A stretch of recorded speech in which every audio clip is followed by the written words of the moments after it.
It all starts with a spark, like this thought or this vision in your head that gives you these ideas and these visions of who you want to be. And I can remember myself sitting in my room, writing in my journal about stories and characters of people I had no idea who they were. And I just knew that that's who I was going to be. I was going to write books. I was going to move to Atlanta, and I was going to become this big-time authoress. And I did that. I got the awards. I got the bestsellers list. I met some phenomenal people, and I've helped other people dream out loud. I think that when it comes down to dreaming, it's more than about just getting it done. It's about having fun and enjoying life while you do it. So y'all dream out loud with me. Our stories, our voice, our history hasn't always been welcomed. But we learned long ago that if America won't celebrate us, then we will celebrate our own, told our way, on our time. Today we have thousands of Black creators in film. Thousands of books are on the shelves of stores around the world. But it wasn't always as easy. For Lena, for Hattie, for James, for Zora, for Langston, we fought for a place in American history, and we've empowered our own voices, keeping our stories alive. Remember Philando, remember Mike, remember Trayvon, remember Sandra, remember Oscar, remember Brianna. No more will Black voices go unheard. No more will Black stories go unread. We will write our own history and create our own legacies. And each summer in Atlanta, we will gather. We will celebrate. We speak out. Black voices matter. Black stories matter. Black lives matter. Everybody has a story to tell. Make sure that you tell yours. Create your story. Dream out loud. Hello, everyone. It's Brittany Miller. I'm so happy to see you again, hosting AAMBC Inc.'s Conversations with Fiction Book Authors. We're so excited today to have a special guest with us, first-time author of an amazing project that we're so excited to talk about. Her name is Melissa Fox. And hi, Melissa. How are you? Hi. Hey, Brittany. It's good to see you. Yes. Yes, thank you. Likewise. And you are amazing. We're so happy to have you here. So please share with us and our viewers a little bit about you and kind of what inspired you to write this book. Yes. Well, thank you. And, I'm so blessed to be here with you tonight.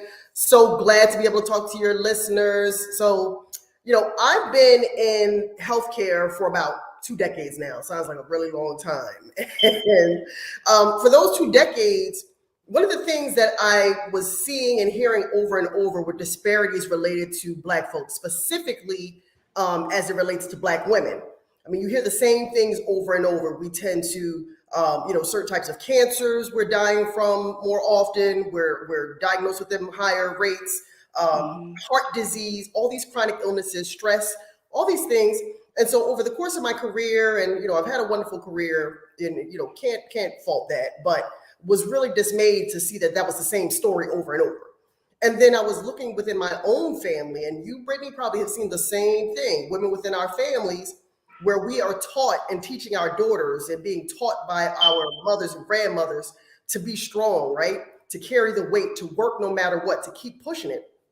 And my own experience with chronic illness, I came right, face to face with this reality. And I was just like, wait a minute, why does this keep happening?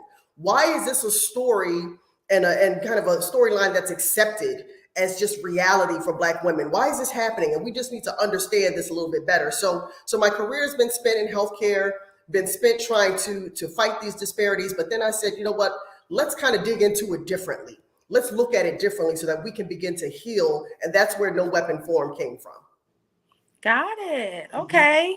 And I'm going to ask you to, just elaborate a little bit about the connection between these disparities and these issues and your book, No Weapon Formed. Can you share with us a little bit about that background concept and kind of what the book has to offer? Yep. So I'm gonna break it down to you this way. And there are these things in the book, and here it is, just so y'all see. You got the cover behind me. Yes, beautiful cover, by the way. Yes, thank you. It's this beautiful artist that did this. And so let's look at this for a second. When you look at the maternal health disparities, maternal mortality rates, Black women are going to die or tend to die at 3 to 4 rates higher than any other than white women, regardless of their socioeconomic status, regardless of, and you've all seen this in the media, right? You've seen folks who, like Serena Williams, Beyonce, others, who are these high profile individuals and still experience the same things that, their concerns are dismissed. So you have many women that are dying or losing their babies related to it at 3 to 4 times rates higher than white women. You have Black women that are murdered at higher rates, 4.4 per 100,000 for Black women, 1.8 for Latinas, 1.5 per 100,000 for white women. That's a huge gap. So, and then you look at the heart disease, they're so much higher. So the rates are there, the statistics are there. And for folks who want to say, well, Black women aren't the only ones who are dying of stress. Black women aren't the only ones carrying stress and trauma, but we're the only ones who are dealing with that intersectionality of racism and sexism that has been in place for decades, for generations. And we are also the only ones who've conditioned ourselves to believe that the status quo is okay and that the weight that is putting upon us is okay. Yeah. So that's led to this project. And what I'm looking at in the book is, okay, let's look at when we first were stolen and brought here. Let's start there. Yes, history. history. Walk that path. Yeah, right? Let's walk that path from not just, hundreds of years ago to today, and how we look at ourselves, how we care for ourselves, how we care for our daughters, the messages that we're sending ourselves, and what has that translated into in terms of our stress. So, Brittany, one of the things too that I want to just touch on when we're talking about this is, if you envision a car, right?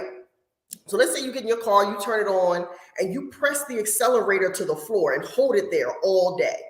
Eventually, your car is going to break down. Eventually, right? Your car's going to stop acting like how it's designed to behave or function. Same thing with our bodies as Black women. The stress that we're carrying, the trauma that we're carrying, because of our sympathetic response that our body has been beautifully designed to help us react to dangers and stressors, we are at that sustained rate of stress all the time. So it's the equivalent of holding your foot down to the floor, the accelerator, nonstop. And so eventually our bodies start to break down. And that's where you see the diabetes. That's where you see the heart disease and all that. So that's what the book really goes into, all these stressors that we are living with and what that truly looks like from our body's perspective, and not to ignore that.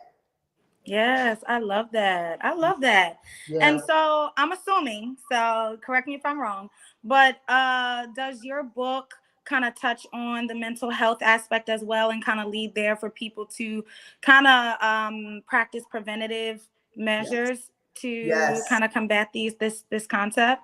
Yes, the mental health is huge. And thank you so much for bringing that up. Yeah. So the mental health piece comes in, first of all, it's all related. So anyone who's in healthcare, even if you're not in healthcare, you know this.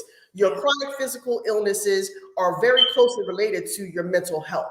And sometimes they exist independently, but then a lot of the time they really do coexist.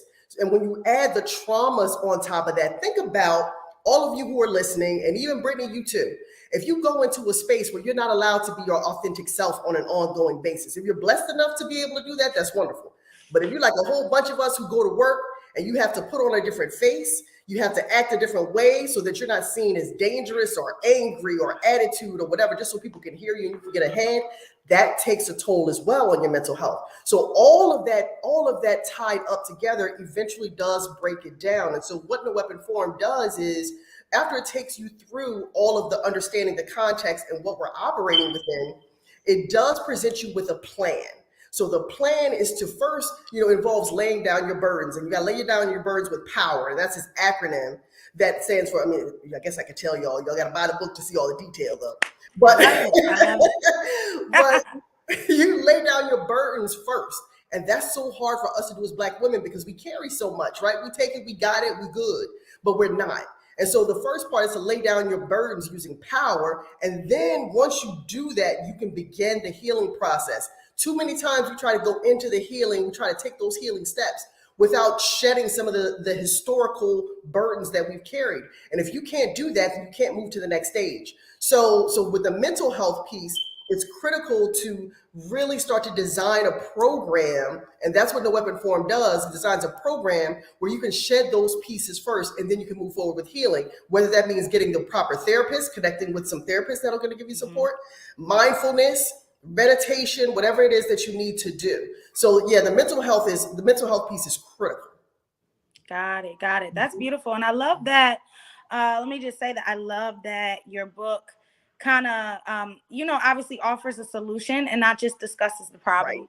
Right. That's major, because I feel like in the Black community, we have a lot of problems. You know what I mean? Yeah. But it's always healthy to start off with a reasonable and realistic solution. So I love this. Yes. And I think that it's definitely a self-help book. Mhm. So tell me a little bit about your narrative. Like, is this a fiction story that kind of pulls people in to tell them about, like, carries them through these concepts? Or is this more of like your voice in an informational style? Girl, it's a mix of everything. Okay, so let me Yeah, tell you. I love that. So I'm a reader. So I love to read. So when I was going into this project, I said it has to be something that's going to engage people, right? Yeah. So it's not super long. It has some heavy facts at the beginning, let me tell you, but you got to get into some of the meat before you can, kind of enjoy the dessert a little bit. Right. So, but it's written in a couple different ways. So there's the basic kind of historical context that's there, right?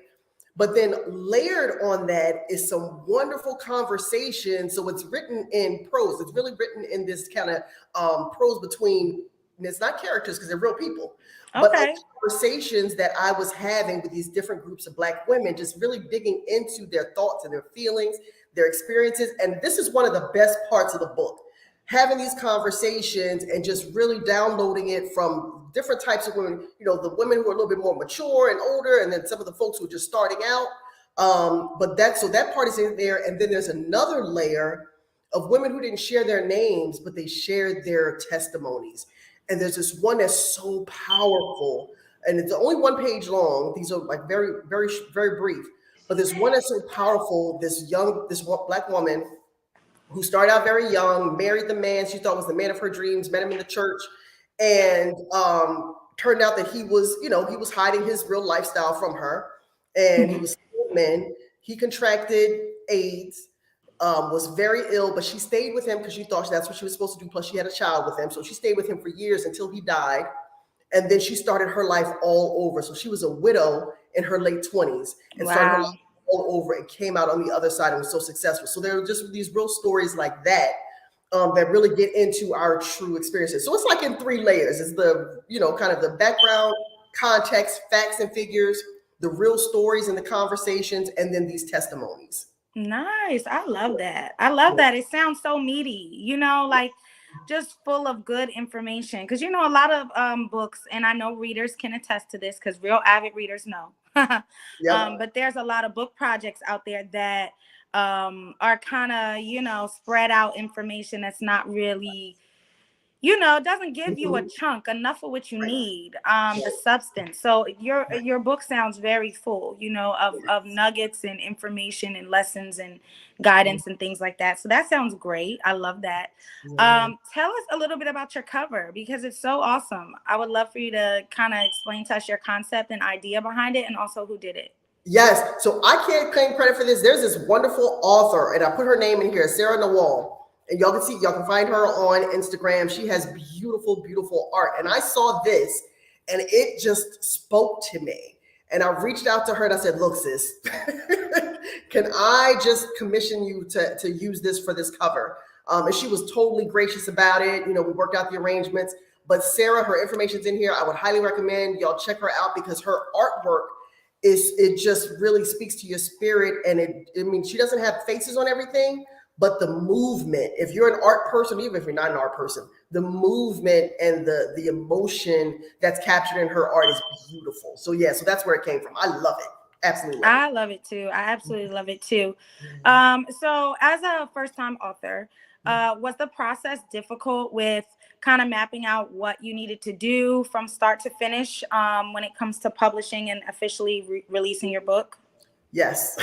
Yeah. Yeah, Well, that's hard. good. For the transparency, I appreciate that. No, look, I didn't even know what else to add to it. Just like, it was hard. It was, the thing about it was the process was actually cathartic though, because there's so much that I was dealing with myself that going through this process and helping to get my piece out, and other writers know this, when you're telling that story, because sometimes you don't even know how the story is going to end. The story has to tell itself. Yeah. So, this was one of those things where as I was going through it, it was helping me to deal with some things inside of me, and that children Yes, I that's the see, best. right? It's amazing. There was a part, I've shared this before, that in the book though, that I actually had to go into prayer, Brittany, because some of the things that I was learning about what we've experienced, the trauma as Black women over the years, took a toll. So I actually had to step away and Oh, just go into yeah. prayer, because it was that much. But by the end of it, it was so fulfilling. But it was hard doing that with everything else. But I would say to any other writer, keep going, keep pushing, because your story has to be heard. There's someone out there who needs it. Yeah, absolutely. Absolutely. I appreciate that. Because, there's a lot of first time writers or even people who haven't officially become authors yet, and they're thinking about the journey, that are looking for that raw, testimony and experience of what's happening and what they could kind of look forward to. Did you have any mentors or anyone that you could count on or reach out to for advice along the process? I lean so heavily on my sister friends, and if any of them are listening to this now, they're probably cracking up, because Yes. it was just reaching out to them like, okay, does this make sense? And it was my voice, but I wanted to make sure that it was really representative of the sisterhood of Black women as well. So For that's why sure. there's so many of those voices in the book. But yeah, girl, look, I was calling myself, okay, just read this part. My sister Anana, she read more than she probably wanted to or meant to. But it was really a group and a sisterhood and a village experience in terms of keeping me uplifted, and making sure that there were times where I was like, I don't know if I could do this. I don't know if I can finish this. And they're like, yeah, you can. Yeah, you can. Yeah. That's beautiful. That's the kind of sisterhood and support system that we should have, because there are those moments, and if we don't know ourselves, the people that love and care about us, they know. They That's like, right. oh no, you better get this done. Better get it done. Nice. I love that. Is there going to be a book 2 or a sequel? Is this something that's going to carry out? It's funny because somebody asked me that a few months ago, Brittany. I was like, I'm not doing this again. But you know what? As I'm going through and having these conversations, there's another story that needs to be told about the mental health piece, and really digging into that from the Black woman's perspective and what does that mean. So I think there is going to be another book. I gotta finish letting the idea. You know how it is. Gotta finish letting the idea come and to this fruition. one is still fresh, so you have plenty of time, of course. Plenty of time. But I always ask because especially topics that people are passionate about. What I always say is, even if you absolutely don't want to write a second book, you're going to write a second book. Yes. You're going to, because with things like this, it's very passion driven. And once you've packed everything you have in this book, guess what? Over that next year or 2 years, you learn so much more, and you've connected with so many more people. And guess what? You want to give that to your readers. Right. So and that's what's happening. I'm like, dang, on it. They got me write another book. But it's definitely a commitment. Once you become a writer, it's just like being a music artist or anything else. Once you fall in love with a music artist as a fan, and you love their work, and you like you hungry for that next project. You like, come on now, give me something else, give me something else. Yeah. So they coming. Those fans are coming. Gotta be told. It has to be told. Yes, I love that. So if you could give us a little bit of insight, if you will, just to share maybe something that inspired you with your personal journey in regards to mental health, or just anything that you've been through as a woman that you would kind of nudge other women to pick up this book, because it kind of will help them in that particular area, if that makes sense. Yeah, it does. There are actually a couple things, and I've been talking about them a lot. There's a quote that I shared on social media about the strong Black woman and feeling exhausted by strength. And if anybody, I know there's a lot of sisters out there that probably, and Brittany, I know you as well. Yes, that speaks to you, that you're exhausted by strength. And that's one of the things that resonates so much with me. And that even when I'm talking to other Black women, you hear all the time, it's like, I'm tired of being strong. I'm tired of being the one that everybody looks to fix and do and change and improve and all that. I just want to rest. I just want to be okay with resting. Everybody else around me be okay with resting. And so that's one of the things that the book does. It teaches you how to, in the midst of that storm, find your peace. That was important for me, because I was having a hard time finding my peace. I was helping everybody else find theirs, and everybody else be okay, and kids and jobs and husbands and all that. But then I said, wait a minute, where's my peace in all this? Where's my ability to say, nope, that's enough, and be okay with that? So that was one of the things that for me was an aha moment, as I was creating this process, and that I'm hoping that other Black women will get too. And that when you go into No Weapon Formed and you look at that, because at the back of the book is where you learn how to lay down your burdens, that they will be empowered by that, because this is a movement, Brittany. There's a bunch of let's go. now. This is not just a book. This is a part of a movement, and we all need to be on board with this. Because imagine this: picture a world, and I'll put this in the book too. Picture a world where it's Black women supporting Black women, empowering Black women, and we are our full, authentic, whole, healthy selves. They're not gonna be able to do anything with it. They're not gonna be able to do anything with us, but we will start to see those disparities go down, and we will have our peace. So that's the part that exhausted by strength, time out for that, and we're gonna be able to learn how not to have that anymore. Yes, enough with being resilient. Hello. Right. Enough of that. Yes, I mean, of course we do it when we have to, but it becomes a difference when you glorify it as an asset. If that makes sense. Right. I know exactly where you're going with that. Yep. So tell me a little bit about your title, No Weapon Formed. We already know that scripture, right? That's right. Is that your inspiration behind the title? Is that where it came from? Yeah, it was. And one of the powerful things about that scripture is it doesn't say that there won't be any weapons. It doesn't say that there won't be anything that's coming at you, because we know that that's the case. But what it does say is that you will be victorious against those weapons. And that's what I wanted to kind of communicate there. Not that we're going to walk through this life and not be set upon with arrows and everything else that's coming at us, but that we will be able to walk through with strength and victory. And that strength and victory does not have to come at a cost. That strength and victory does not have to come with us pretending to have to carry a cape and pretending to carry everything else. But that can come with our own health and wellness and wholeness. So the scripture spoke to me on many different levels, and I'm sure that it messages because everybody who sees it, they're like, yep, got it. Know exactly what that means. But I also want sisters to understand that doesn't mean being strong, this strength that that kind of is strength, but it's really survival that we've put on for so many years. It's really just understanding that we can be strong and stand at the end of it victorious. Yes, that sounds amazing. I really appreciate that message. And I totally get that from your whole concept. Obviously, because like you said, you're not saying that there won't be obstacles. You're more so teaching women how to navigate these obstacles and still be okay. I appreciate that. So just a quick question. Is this book, is there value in this book also for men? Have you noticed? Because I know that a lot of times authors put out books for women, and for some reason it does really well with men too, for some reason. So let me know what your experience with that has been. So this is why I'm laughing. So one of the things, and I'm an advocate, I love my brothers, I love my Black men. When I wrote this book though, and even as I'm talking about it, Brittany, I'm always very clear to say, this is for Black women. Yes. If you want to support Black women, that's awesome. Read it. I'm totally supportive of that, but understand that the whole energy that I'm putting into this is for and by Black women. And let me tell you why. It doesn't mean that I'm negating everybody else. And, I told this one brother, I said, that's your book. You go write that book. That's not that book. It's not this book.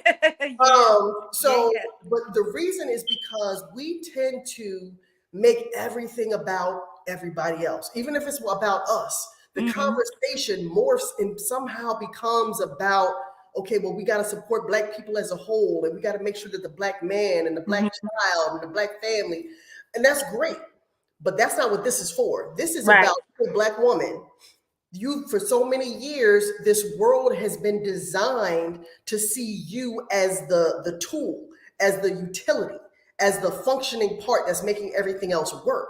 But what I'm saying is, that's all fine and good, but we got to make sure that this part is healthy. This part is well first. So I always kind of bring the conversation back to, that's all good, but what is how is the Black woman healing in this? So I totally believe that anybody else who wants to learn about it, who wants to learn about the history so they can better interact and interface with a Black woman, 100%. I highly encourage it, and I definitely think that brothers can get a lot out of it. And I've had brothers tell me that they appreciate it. So Yeah. as long as they go into an understanding that there's not a chapter that's for them. Right. Understood. And that was purposeful. Yeah, understood. And I love that too. And you kind of hit that nail on the head towards the end of your statement with where I was kind of going to go with it. But of course, it's beautiful that it's for Black women. And I do think that the book will be very beneficial to other parties, such as men and even corporate businesses. You know what I'm saying? Because Absolutely. to help people with diversity, inclusion, and all that good stuff. But truly understanding the real from a Black woman for Black women. So I love that. I love that space, and I encourage you to, put it forward. Write that other book. If you want to write that book, go somebody else can write that one. Right. I encourage you for that, and just understanding your lane and your target, your target market for this project. So that's great. Before we go, definitely share with us a little bit about how we can connect with you for future updates, the second book. You see, I'm putting it in there. Yeah, I know you play, girl. You give me work to do. Stop giving me work to do. No, please, everybody, look, like I said, this is a movement. This is part of a larger movement. If you go to my site, melissafoxauthor.com, you'll see some of the other people who I'm partnering with or just other resources. But that's a quick way to find out what's going on, where the upcoming projects are posted. And on Instagram at Melissa Fox Author, you can find me, and that's where you get a lot of updates too. So, let's stay connected. I was talking to my sister Nana Harris Paris, who actually is really into self-care. You can check her out as well. But there's a group of us who are really working hard to make sure this movement gains momentum. And the only way we do that, sisters, is for all of us to be on board, all of us to be in this, all of us to be well, my lane is this.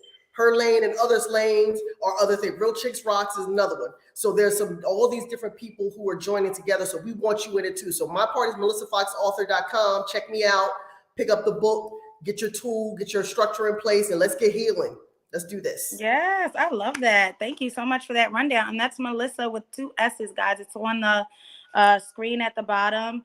One more thing before you go. Could you leave us with, 2 things. Leave us with a quote or mantra that you personally live by, or that you kind of, use as a guide for yourself. And then also leave us with a piece of advice for future authors that are kind of intimidated about the project and who have never done it and just kind of, want to get over those initial fears. Yeah, well, the first thing, it almost kind of relates to the second one, and I signed it in books when I'm doing book signing, and I send it to my daughters, say it to my daughters all the time, may your strength never be a burden. And that is what I am living my life by. That is what I am hoping that other Black women live their lives by, that the strength that we have never becomes something that's so heavy that it weighs us down, and weighs our bodies down, and weighs our minds down. So that's one of the first things. May your strength never be a burden, that I would leave with anybody else. In terms of authors, tell your story.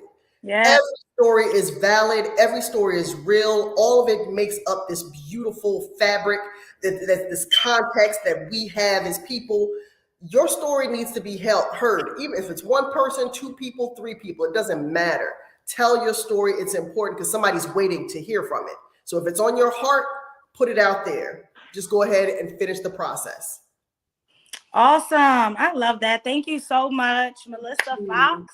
Thank you. We appreciate you. I love what you're doing. I love your movement. I love the first step of that movement, which is this book, No Weapon Formed. And everyone, again, you can contact her at her handles there on the bottom of the screen. And thanks again. We look forward to talking to you soon for updates. Other than that, everybody enjoy your Tuesday evening and see us back for conversations at AAMBC Inc. Thanks.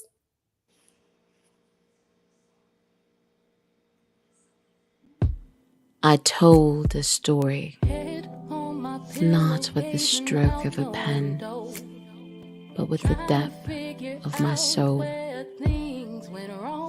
Not by the light of the night, but with the window of my eyes. You smiled, and we touched. In our impatience, we rushed to each other's arms despite the fear and the alarms.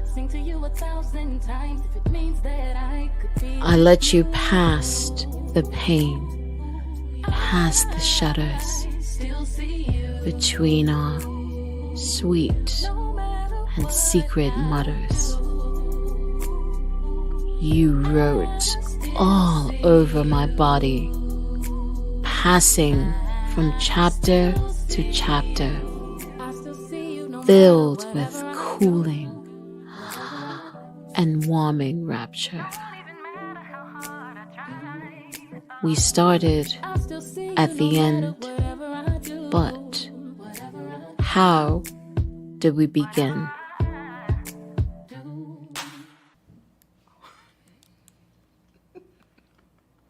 So Sugar Hill is my 17th book. 17. It's a lot. And I never really know where the titles of my stories come from. So when I began to write Sugar Hill, again, I didn't know who I was going to write about. Didn't know the characters. I didn't know the plot. But I knew it was going to be about love. And when I began to write about Danielle and began to know her, I began to identify her past. And she was called Sugar when she was younger. And Sugar Hill is her name, and I wanted the story itself to be centered around her. So it's a little play on words. It isn't a thing, it's a person. And I think that when you think about Sugar Hill, it's going to give you that Love Jones 90s type of poetic vibe. So I always have a message in my books, unknowingly. And it's always about redemption. My characters are trying to redeem themselves when it comes to love or when it comes to loving somebody. And when you read the book Sugar Hill, I want you to identify what Danielle is technically doing wrong. Because again, when you're meeting new people and when you're learning new people and you're trying to allow them into your space, it takes a certain type of comfort and trust for that to happen. And so I want people to identify their comfort zones, identify why they're not vulnerable, identify how they can be vulnerable, and then also be a little bit more risky when it comes to getting to know somebody new. Get out of your head, because I promise you it's probably all in your head, and actually talk to the person, communicate with the person, spend time with the person. And I promise you, almost all those thoughts, at least half of those thoughts, would just fade away when you just allow yourself just to be in that space with that person. So with Sugar Hill, I hope that you guys get an idea of another way to love, another way to communicate.